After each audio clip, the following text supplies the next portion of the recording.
Как да виждаш къде си в кадъра, докато се снимаш с задната камера на телефон? Отваряш си лаптопа и в Windows търсачката пишеш Optional Features. Натискаш бутона View Features и след това See Available Features. В търсачката пишеш Wireless Display, маркираш апликацията и му даваш бутона Add.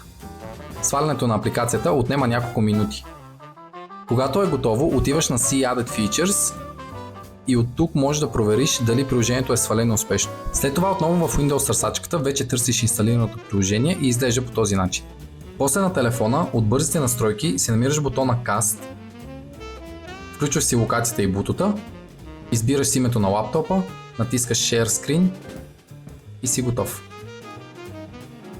А с клавишната комбинация Windows и стрелка надясно или наляво може да си разделиш екрана, така че от едната страна се гледаш, а от другата страна ти е скрипт.